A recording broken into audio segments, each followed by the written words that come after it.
No. None of these men, gentlemen on this seated table, none of them sign up to be a yes sir for any person. We are not disrespectful. It is only out of principle that we are saying that we cannot say yes to only one man.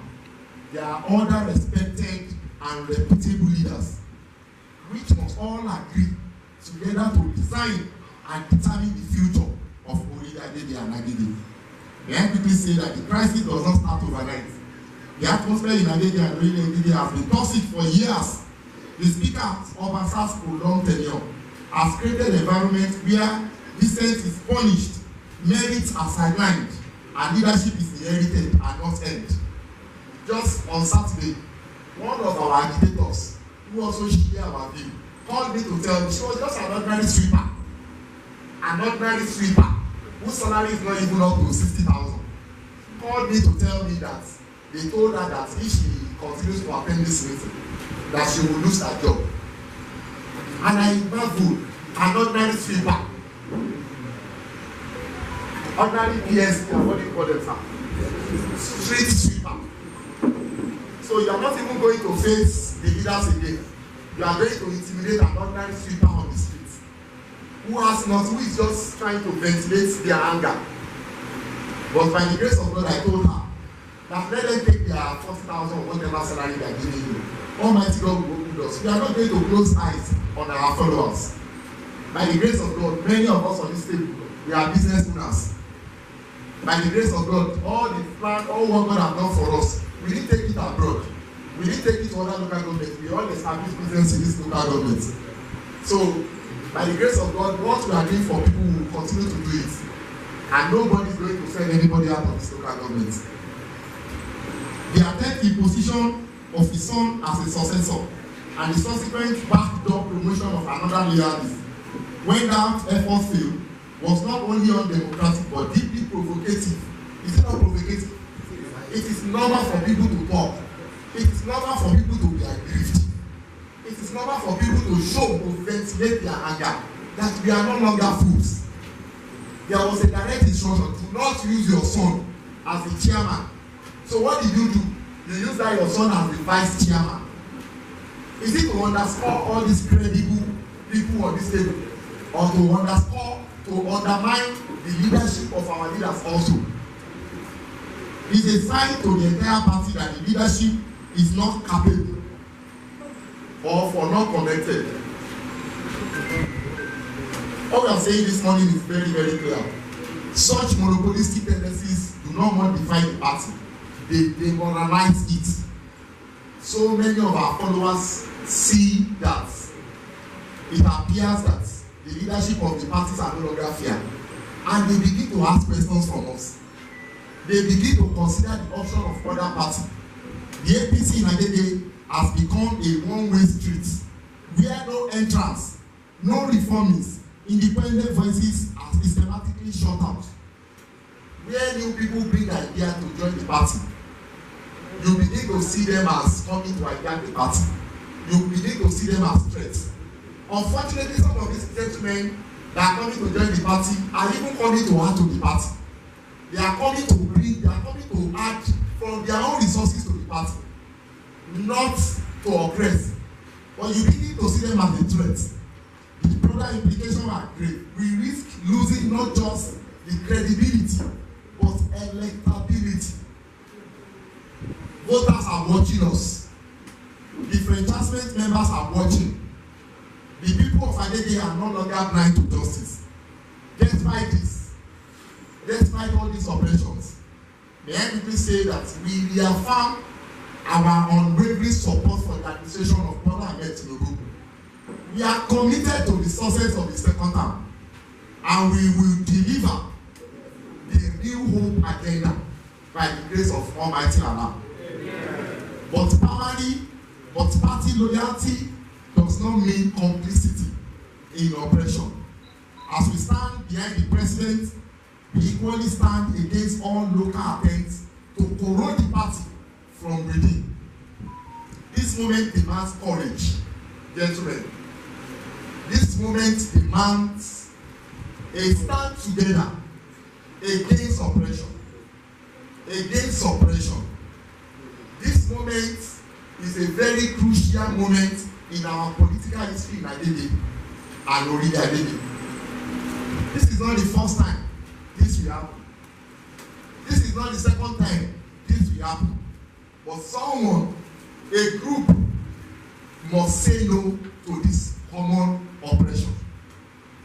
There's only one thing that we all share together as a group. There's only one thing that is common to us. And that is common to us is the future that we all see. And that is why I say again, gentlemen, the moment demands a lot of courage. I have been called severally of them threats. I have been called, people telling me don't pass a particular place. I am unwavered. We, the leaders of this table, none of us can be bought. None of us can be corroded.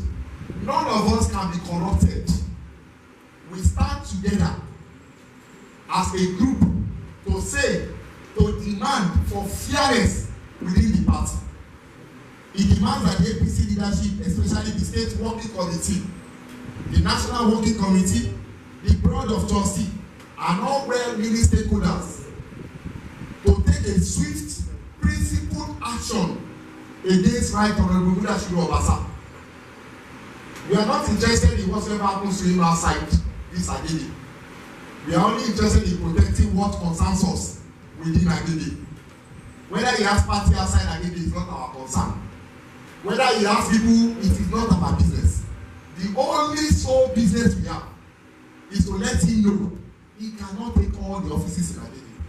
You can't take the 2 chairmen, you can't take the 2 vice chairmen, neither can you take the 2 SLD, neither can you take all the councillors, neither will you take all the supervisors.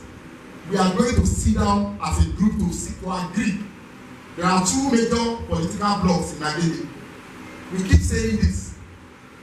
The Obasa movement and we the APC members. Obasa movement is only obsessed with control, while our own group are demanding for fairness. We have no objection to robust political competition. If you want us to compete, if you want us to go in the rerun, we are ready. We are not afraid to go into any rerun. But what we are saying, that where it is only your delegates that are going to vote, that delegation can only produce your kind and not our kind. You can't be deceived. The narration you are giving people outside is that there was primary. Where was that primary? There was no primary. Because the delegation who also votes, they are your people. They are your stooges. And therefore, that delegation cannot produce. In fact, maybe I begin to even ask, maybe they understand the meaning of election. May I quickly define to you that election means where there is competition between 2 and more. In this instance case, there is no election. There is only selection.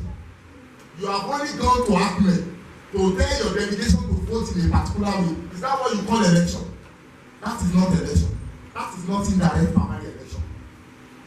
Whereas, do not differ from the instruction. The instruction of the party is very clear. What the party said, where there is no consensus, there will be indirect primaries. In the case of Agege, consensus candidate can be achieved where parties, where our leaders sit down together and agree. But in a case whereby you have shown them and do not allow any dialogue, then you have shown that case of consensus. Now, because you know that there is no way indirect primary will not produce your kind, we are not scared of going into any competition. But what we are saying is that give us a fair playing ground. If the delegation is going to be formed, of course, none of our candidates was anybody on your camp signed for. So why are they going to vote for them? It's very simple now. It's a simple analogy. We are not fools. You did not sign for any of... Madam, did he sign for you? No. My brother Susan, did he sign for you? Where is my brother Taiwo? Where is your form signed by the Obasa camp? No. our candidates, even all our councillors, none of the ESCOs signed for them. So why will an ESCO now vote for them? It's a simple analogy, we are not fools.